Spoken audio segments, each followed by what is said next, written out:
Okay, so hello, my name is David Boulay. I'm a chef here in New York. I have been trained in my career in the early part of the 80s and 70s in Nouvelle Cuisine, France. I have always worked from the garden, directly from fishing boats, and I developed a lot of my relationship with my sources of food. So it was always something very important for me. Over the years, I've developed something called Chef and Doctor. The Chef and Doctor series is about 12 years old now. And what the Chef and Doctor series is I've been bringing in some of the top doctors in the United States. They do a 1-hour presentation about a specific health challenge, and then I follow with a tasting menu. So some of the folks that we've been really successful in would be a doctor like this, who's very successful with the microbiome in our ecosystem. In fact, this book is even written in Japanese. And so that would be a sort of a partnership that we have developed as a chef with the professional health practitioners.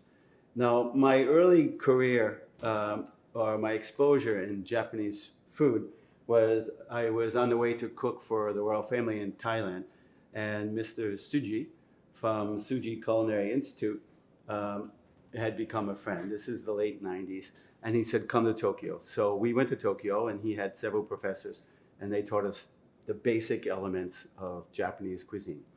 So already in my career, I had made something called tomato water, which is very simple, full of umami, full of flavor, good enzymes for digestion, lots of things and benefit. We made gallons and gallons of this in the 80s and 90s, and later for healthy cooking. And then when we discovered dashi, we realized why this was so popular for my Japanese guests. And then this is a new sort of cornerstone for us. We use a lot of dashi in our cooking as well. So how do we make dashi? Now in the Western world, we're learning a lot about dashi. We have specifically an interest in kombu on the East Coast and the West Coast. And Maine is becoming a big business. So dashi is basically made from the sea with the kombu, with the health benefits. We have the fermented bonito, and of course, we develop many kinds of dashi from these principles. So this is something that we've been able to make. We thicken it with kuzu, and we've made a sauce called black truffle dashi, which is a signature dish, which is already now in even some Japanese chefs' cookbooks in Japan. So now we have a good exchange. This is content. In our NHK documentary, which took a few years, we started in Okinawa, we went all the way to Hokkaido. In Nagano, we studied content, and we learned all about the health benefits of content, particularly for blood sugar, cholesterol, blood pressure, other areas that are very important. So content is also something that we have the possibility to build on these two, because we don't use the sea, we don't use the ocean as much as we should. America has more land in the ocean than it does land out of the ocean. So we have to start to think about developing these products. There's a lot of future in the ecology and sustainability of the world if we think more about these products. They can be easily used in cooking.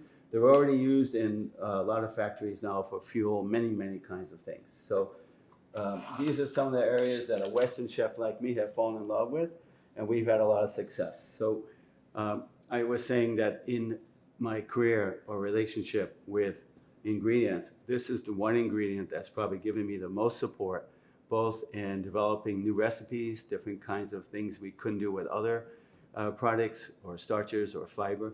Kuzu. We learned that from Mrs. Tsuji as well. Kuzu is used in almost everything that we do. In the pastry department, we thicken sauces, we make drinks out of this, we make the powder and we use it as we would use flour, we make bread.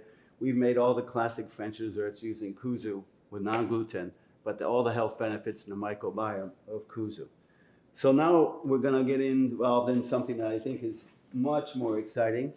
3 weeks ago, I was in Paris with Bruno Gousseau. He's a PhD physicist, extremely well known in our world, in the sous vide education.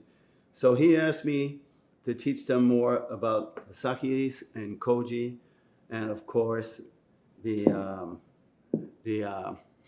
nuka. So these areas are new to Western people. We have the ability to use this in our cooking from a health point. So, for instance, the nuka, we can make a pickle without salt, without sugar. So this is extremely healthy. A lot of pickles have too much sugar or too much sodium. People have problems with sodium or sugar, stay away from pickles, but they're losing all the benefits. So the nuka is something we studied in NHK. We know that this can be extremely old and live a long time if we nurture it, stir it, feed it some salt. It has the ability to develop its own antibodies to kill outside bacteria if bacteria is invading. Pretty much the same as our bodies do. This is so close to what we're living, how we're living in terms of staying healthy. So huge future in this area.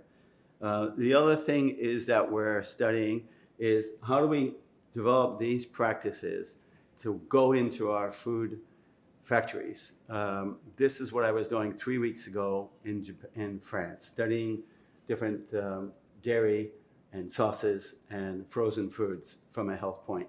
These factories had a strong interest in terms of how do we develop away from gums or stabilizers that a lot of people are having allergic reaction. A lot of these products, there is no allergic reaction, only health benefits. So as far as I'm a chef, I'm starting to see huge interest, curiosity, great execution, an incredible large list of application, and I'm very excited to share what I've been learning from Japan, particularly with NHK and Mr. Suji's exposure. So here's to Taste of Japan, and I hope that Taste of Japan can reach the world because there's only benefits coming to all of us. Thank you, Japan.